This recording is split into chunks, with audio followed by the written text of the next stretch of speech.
Good day, everyone, and welcome to the Super Talk.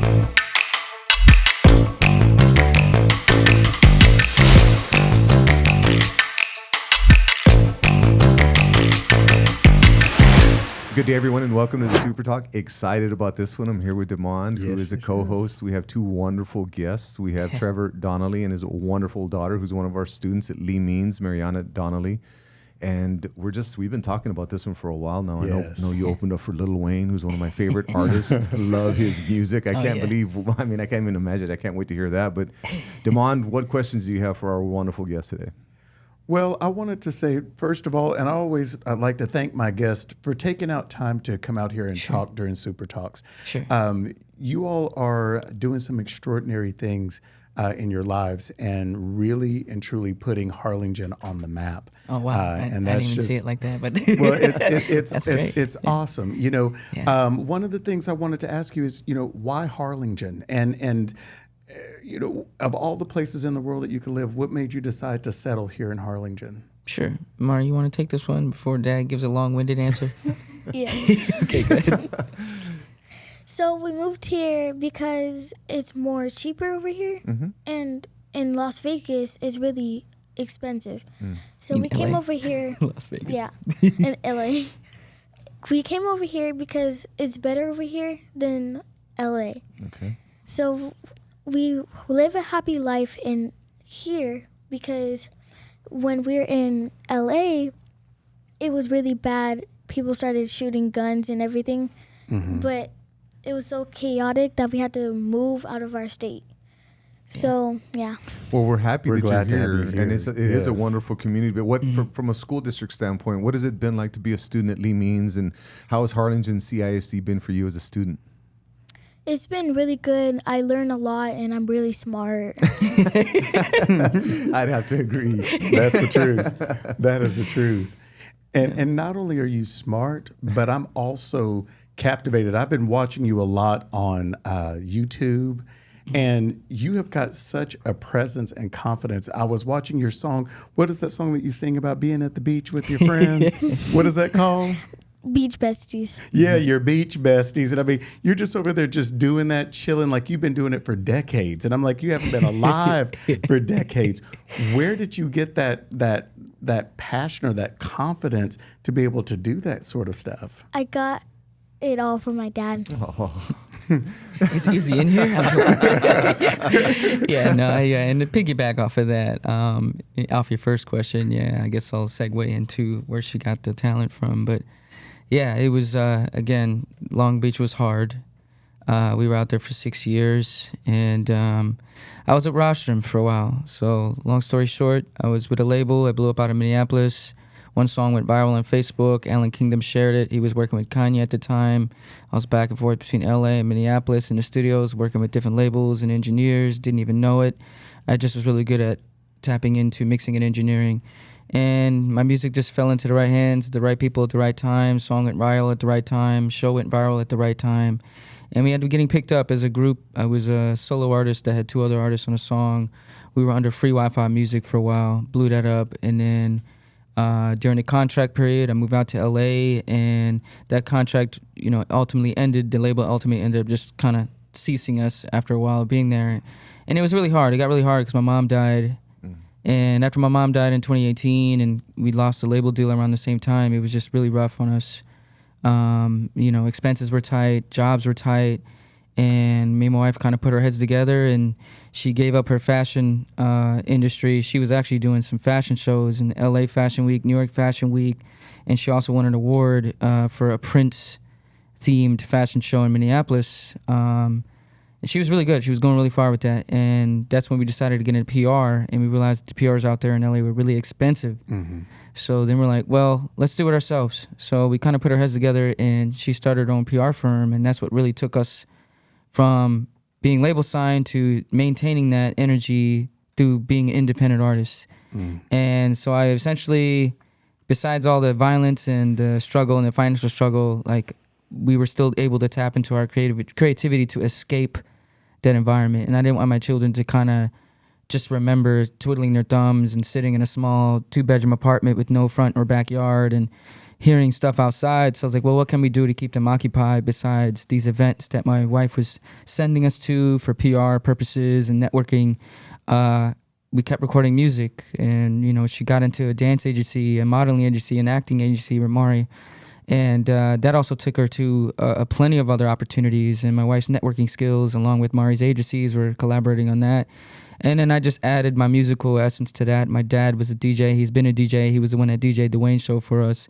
So I just kind of taught her how to rap and sing. And my wife is actually a vocalist as well. So we put our heads together and we just kind of had her practice. We would write and record the songs, make the beats, and have Mari record over us.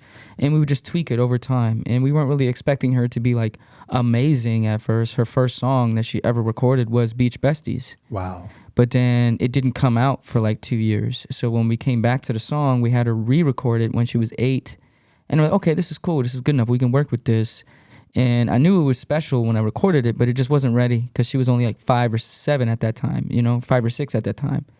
So when we released it, it got a lot of good attention. My wife did the PR behind it, got into a lot of blog posts and publicity and publications, press runs, the whole 9 yards.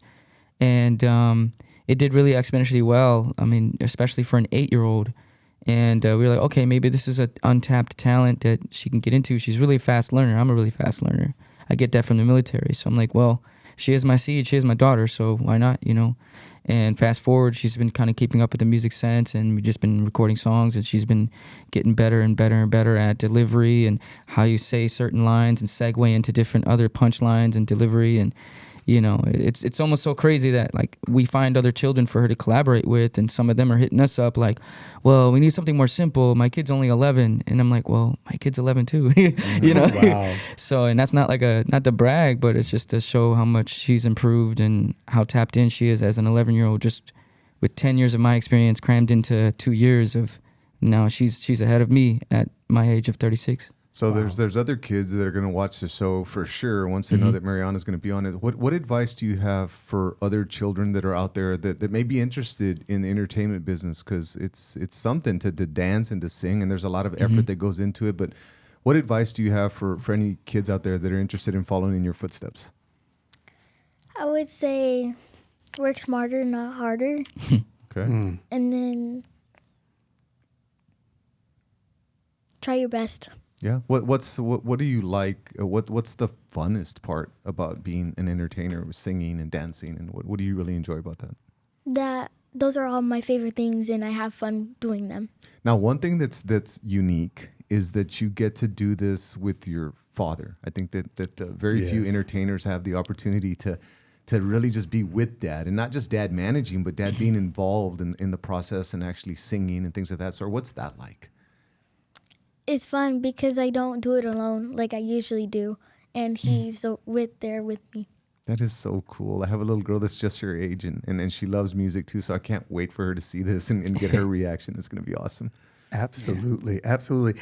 I was watching a clip of you all at the show in McAllen, and what I was amazed by, it was a clip. I don't know if people were holding up their phones, but there was all this light and all this going on, and I'm watching the two of you all together, and there is such an energy and a synergy. Yeah, I'm getting chills right now. It was really very an emotional and powerful moment whenever I saw that.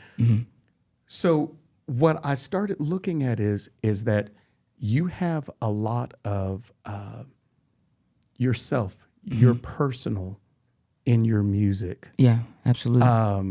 Can you talk a little bit about like what that's done for you, or where that came from, that relating it to your life in order to really be able to communicate it to the people? Because I'm watching these people react, and I mean, and y'all's voices are beautiful and everything, but it's very clear that y'all in the audience are one. Yeah, absolutely. And that you're tapping into their soul. And I'll give you a lengthy answer, but before I do that, like, I also didn't realize at that moment, at that time on stage, not only having my dad DJ and my daughter on the stage with me, all three of us, 3 generations of Donnellys at one point, grandfather, father, and daughter, that's never been done in the history of rap. I don't think anyone's ever done that in the country. And I didn't realize that until like days after the show, until my wife brought it up to me, and then my dad mentioned it. I'm like, yo, you're right. Like no one's like you look at Wayne, he hasn't done that. You look at Drake, he hasn't done that. He's put his kid on a show, but when's the last time you seen his dad on the stage with him? When's the last time you see his dad produce or even DJ or orchestrate one of their sets? So that, to me, that was just like, wow, maybe that was the energy that people were feeling. But to go back to your question, where it didn't start with me in my music. It started with me back in 2016 just doing the typical trap rap, the typical vulgar, let me just talk about what's trendy. And it didn't become me until my wife, which is technically the manager of us both, if you really think about it, she's the one that pushes us in the right direction. Because she's not an artist. So she's listening with a third-party ear. She's like, hey, this is not catching me. This is. Do more of this. Do less of that. Work with this person. Reach out to this person. Do this. Did you record this? Did you do this? So she's like my personal, hey, ding, ding, ding, ding, ding. You didn't do X, Y, and Z task. And I'm like, oh, all right, I got to go do it. But I'm kind of glad that I have that backbone to push me through, because I am a disabled veteran and I have a lot of trauma, and I've been through a lot of trauma. I've been through 2 facial reconstructive surgeries. I've been through a lot of trauma in my life. I have loss of hearing on the left side, hearing aid, the whole 9 yards. I've been on a deployment and a partial deployment, essentially. So I guess you could just say 2. But all of that, I didn't realize. You're taught to shun. You're taught to, you can't cry, you can't have emotion, you can't do anything as a man. You just shun it. So when I was putting out all those typical trendy songs, the ones that happened to go viral, like people were just hearing that. But I didn't realize at the time they were feeling the energy, even though the song that made me blow up in 2016, it didn't really have no real substance. It was just your stereotypical what you hear in hip hop today. That's pretty much what it was. But it was the energy and the emotion that people were feeling in the song that got people to gravitate towards it. It was the frustration of me struggling that people heard in that song. Right. And then over the years, as I went through my mom dying, and as I went through losing the label, and as I went through the times of struggle and going in and out of the VA, trying to seek help, reliving my traumas, and having conversations and good days and bad days and dark days and happy days with my wife, and trying to figure out this thing called life, that's when I started to put myself into my music, because my kids were getting older. And I'm like, well, I don't want them keep listening to all of this stuff. I mean, it's not appropriate for them, and this is no longer my lifestyle, because I'm getting older. I can no longer rap or sing about these traumas in my life, because I've already lived through them. I've already healed from them, and this is not a current now. You know what I mean? In the moment that I was making some of these songs. So that's when I decided to tell myself, I'm going to make more Christian-based oriented music, or I'm just going to make less vulgar music, and it's just completely family-friendly. So 80% of my music out there, you'll hear it, and there's no swearing. And there's still some songs that still have some of that emotional vulgarity to them, based on what subject matter I'm talking about and which audience I'm targeting. But the sole reason why I put myself into my music was because of my wife, man. She helped me to see who I really was. And I'm getting emotional now just thinking about it. But I think that moment that you seen on stage, like my homie made that beat. That's one of the beats I didn't make. And when I heard it, the sample, it touched me, because I was like, dude, this is everything that's me right now. So I don't know if you go back and listen to the song, it's like track 1 on the EP Eclipse. The sample is what really captures you. And Wavy 808, he produces for a lot of artists in the industry. The list will go on. But I hit him up, and he's like overseas. I'm like, yo, Wavy, I need this beat, bro, please. It made me cry when I heard it. So when I heard it, I'm like, I already know this is gonna be a powerful song, because I'm already captured at the production, and I don't even know what I'm about to say, but I just know that the emotional feeling was there. So I just knew I had to come with the right message on that song. So that's when I opened it up with, God, can you hear me? I got way too much on my shoulders, way too much pain in my shoulders right now. Can you heal me? And I start with that. And then I just go into the rest of the message. And I'm like, you know what? What can an 11-year-old say on this? What is she going through? Because I can make it relatable if somebody younger is getting on this. She's going through school. I don't know what thoughts that are, what is Gen Z, what is that they call them now? We're millennials, right? I'm 87, so what is she, 2012? So like, what emotional states are they going through? Because now we're dealing with bullying. We're dealing with more stuff that is more present in today's society and school that we've seen when they're our age. Because when we were coming up, they're like, who cares? Suck it up, whatever.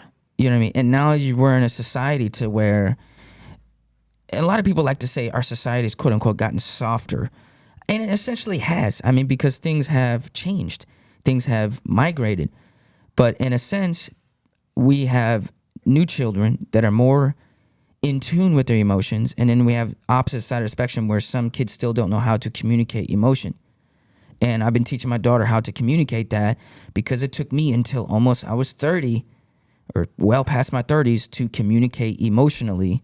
And that's why I lived with all that trauma that has destroyed me and my body, my mental throughout all those years. I'm like, I don't want my kids going through that. And I don't want them turning 28 to 30 years old, be like, light bulb, oh, maybe I should talk about those things, because it took me my whole life to figure out that it's okay to release that, and it's okay to release that in my music. And I know this is a winded answer, but that's the honest God truth. That's just where it all came from. It's not just one answer. It's just a snowball of answers wrapped into one. And so I was like, well, let me put her on the song, and now it's ours. Now it's our emotional attachment. Now it's something special I can share with my daughter. And let's just let the world have it. And they reacted that way. And everyone reacted the same way. I didn't do it for that reaction. I just did it because I felt it. I felt the music. The beat talked to me. And that's where the majority of my music comes from. If I can make the beat and I feel it, then I know the song's going to be okay. I want to say that to me, what you just gave was a masterclass in why having something that you are passionate about is so important. Because you have to have a place in your life for the things that happen to you for it to go somewhere. Absolutely. Because it will go somewhere. Yeah. Sometimes it will go into high blood pressure. Sometimes it will go into back pain, gray hair, insomnia. back pain, insomnia. You know what I'm saying? I mean, you can list it all the way out. And sometimes it goes out onto the stage and it goes out into the world and it reverberates and it comes back to you. And it comes back to you. You send it out with the hurt and it somehow comes back to you with the healing. Yeah. And I absolutely commend you for that. I commend you for teaching your daughter that, because it is okay to feel and it is okay to say, I'm not okay. But it is not okay not to have a place for that to go, because we as people deserve to have that outlet. And so I really appreciate you being so incredibly transparent. Yeah, absolutely. You have to be. With that. That's just powerful. I want to switch subjects for just a minute, but I have to say that to you because I feel you more than you know. Sure. I was checking out on YouTube, and you, Mariana, were playing some video games and showing that gaming. And I mean, I don't know if it's too early to release, but the district is really looking at on how education and gaming all flow in together. Do you do that very often? Do those kind of lives like that on YouTube where you kind of show what it's like to be playing those games, and like, what does that mean for you? It keeps me entertained because all the time I play that certain game on YouTube, but then I sometimes play other games that entertain me. And then some other people may think that other games entertain them. So I think gaming is a good idea for the school districts. Well, we're going to do it.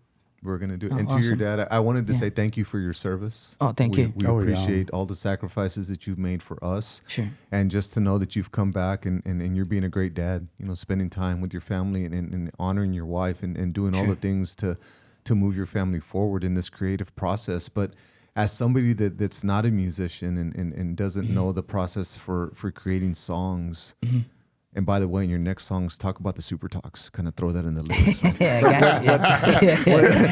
little punchline in there. But what's the process like? How do you come up with a song? Is I mean, there's many different ways. Like, for example, there's times where it's like just I guess, what am I looking for? Involuntary. Okay. Where I might be driving and a line just pops in my head and I'm like, oh, I got to use that. So then I'll just voice memo it for later. And then next thing I know, I have like 8 different lines that are just random bars in my head that I think of that just come to my head. I might drive by a Popeye's chicken and then I think of something clever to say in regards to Popeye's chicken and I'll put it in my notes. The second time would be like, let's say, like, and a lot of people, like, I used to be one of those artists that would create out of pressure. And then I got tired of creating because it felt like a job, and then I didn't want to create anymore. So then I took a step back from that, and that's what also Harlingen. I feel like Harlingen actually saved my life with music. Okay. Because when you're in LA, it's so much pressure on you. You don't even want to record anymore. You're just like, I don't want to do this because it feels like a job. Gotcha. And then you don't have anything to say because you're recording so much. And you're like, I don't have anything to talk about. So then sometimes you kind of have to take a step back and actually live through life. And then when you finally get that itch to record when you want to, that's when you get the best music. And verse 2, when you're just recording out of somebody putting pressure or feeling the pressure of, I got to be doing something, spinning your wheels. Right. You know, and then you're just making a bunch of mediocre songs at verse 2, waiting time to live life. And then now you have subject matter. And then now you have one hit. Like Adele's done that, I don't know how many times. You know, disappeared 4 years, come back, platinum hits, because now you got 4 years of subject matter. Yeah. You know, and I've even heard Drake say that, and Wayne obviously was my idol growing up. That's the whole point of me starting music was Wayne. He doesn't write his lyrics, so I don't write mine. And he's like, it just whatever comes to his head. You know, it's not really like freestyling, but you think and go, think and record. It's kind of like punchline rapping. But the process for that would be, when I'm ready to record and I'm itching, like, all right, it's been a minute. I think I got some stuff I want to talk about or have some fun or just create. You know, when you get in that creative energy, you basically just put on the beat or you create the beat, depending on which one you want to do. And I usually just mumble, like I'll think of the melody. So as long as you have the melody or the cadence, I should say, I'll just record that. It'll just be a bunch of mumbles, like, and every is a syllable for a line. You know what I mean?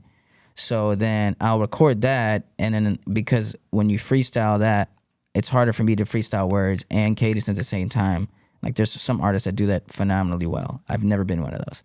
But for me, I'll do the melody, and then I sit there and think about, okay, I have the beat, I have the melody, I have the cadence, but what is this beat making me feel? That's awesome. So Mariana, are you interested in acting? Yes. Okay, well, Damon is an actor in residence at the conservatory, so that'd be nice. I'd love to see you in one of our plays one of these days. I know that we have a tremendous fine arts program, and we have the best of the best when it comes to Damon and everything he creates over there. So I think that I'm sure that y'all will definitely be working together in the future. Damon, anything as we close, anything for the world before we break and ask Mariana to share any last thoughts she may have? Yes. Do you have any holiday music coming up? Are you about to drop another song coming out for us? No, but I just recently made one. That's what I heard, yeah. Do you want to talk a little bit about that? What's it called? Can you remember? No. It's called Unforgettable Christmas, and it's on all platforms. Very nice. Wow. She just performed that at the lighting of the Arroyo. Oh, nice. Yeah. Oh, I have a question. What was it like opening up for Lil Wayne? Yeah. It was really fun. It felt like I done it before, but I haven't. She's never done a show that large, but she's performed before. But that was our first like large arena show. Well, So you look like you have been doing it for years. I was just impressive. watching this. I was like, what in the world? And all those people, and yeah. it was a lot. And you just were absolutely a star up there. But how did Lil Wayne, like, how did that happen? Yeah. I opened up for Kevin Gates back on South Padre Island back in March, and I connected with the promoter. And my wife reached out to the promoter and continued following up with that relationship, and that's how we got that show. So we just came out to the arena, decided to do that show, and then now we're sitting down with the same promotional teams to kind of work out some more shows moving forward down here in the Valley and seeing how we can kind of bring some more, not only entertainment, but like you guys said, more opportunity. Because this is crazy that you say that, like how we're quote unquote putting you guys on the map. I totally didn't even think about that. I just was like, look, this is a great place to live. People are very supportive. We love it here. You know, this is just, the energy is awesome. So I'm like, you always want to go where you're valued, and your value doesn't decrease based on people, how they perceive you. Like LA, everyone raps, everyone does music, so you may not feel any value there. You know what I mean? But I mean, I had some people still respect me in LA, but come on, there was Drake and Chris Brown living there, and then you got people like me. It's like, who's going to the Drake show? You know what I mean? Like, but like in Minneapolis, when I was in Minnesota, like I got signed out in Minnesota, and we were like the first artist to do that since like Prince and Mod Sun, and it was like a big gap of dead time before that. So when we had got signed, we brought all the labels and the A&Rs to that city, and then there was an influx of artists that got signed out of that city, kind of like Chicago.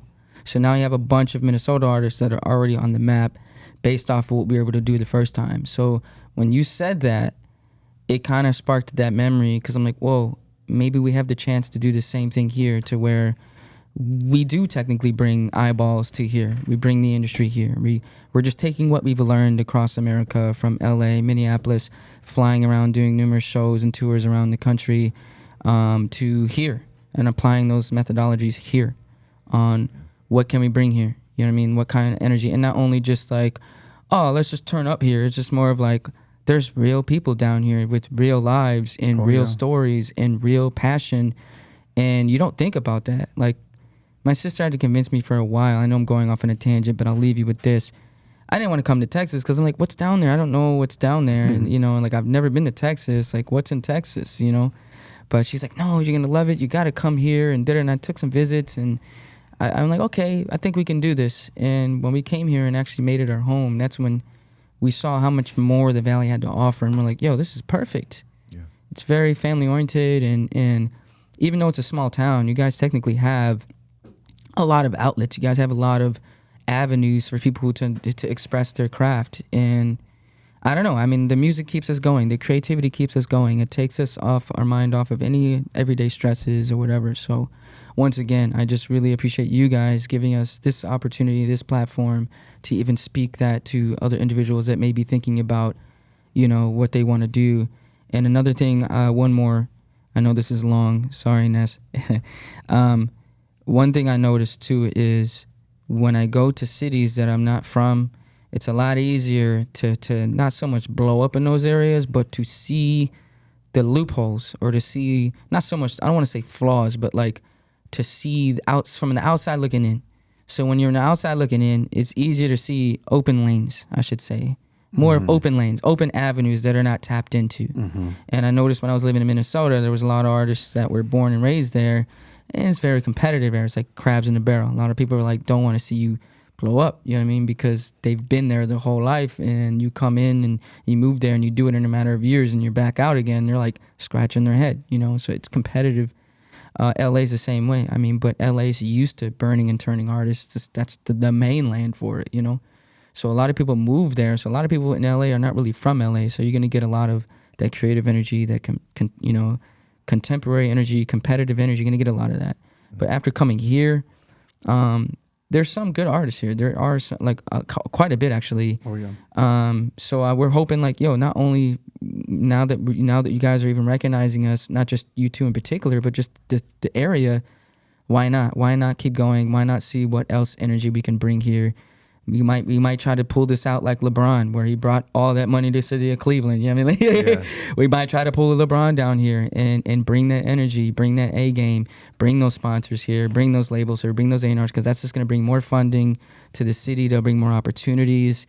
And not only that'll be opportunities for us, but it's a win-win for everybody. So thanks. I totally didn't even think about that when you said, hey, you guys are putting us on a map. I wasn't even thinking about that. I just was thinking about, this is a fun place to live. I want to help my daughter with the music, and you know, I'm finding my creative spirit again, because just the support was great. So I was like, oh, I got motivated to do music again. Awesome. So, well, do you mind as we close? Sure. Will y'all sing a little bit of your song? A little. Sure. Yeah, give us a little something. Yeah, sure. Which one would you like to hear? The Way Too Much? It's up to you. Okay. It's all up to you. What do you want to say to the community? What do you want the community to hear? Okay. You want to do that one? Yeah. And I might not remember all the words, but let's see. It said, God, can you hear me? I got way too much pain on my shoulders right now. Do you hear me? And I forgot the rest. But what was the rest, Nug? I don't know what my heart goes. Oh, yeah. I don't know why my heart is so froze like a chain iced out. But it's way too much right now. I say, and it's way too much right now. And it's way too much right now. And then what was the verse? 'Cause it's way too much. You and kitty got it out of the mud. I just turned 11, now I'm sucking bucks. Standing 10 toes down in my chucks. I remember cold nights in Long Beach. Yeah, that's right. Sending all my prayers up on my knees. What we gonna do for more money? Yeah. Is it me or is it you? I pick me. Had to do what I needed to survive. I moved the way that I moved. I was traumatized. Had to wake up the witch. Oh yeah. had to wake up out the matrix. I was traumatized. Yeah, that was it. So, and it's crazy because like I remember all her parts, and I don't remember none of mine, and then she'll remember all mine, and then don't remember none of hers. But that's just how it goes when you don't write the words down. And that's a shout out to Wayne because he don't write his words. You know what I mean? So I record the same way. That is so awesome. Mariana, any message for your friends that are out there listening? I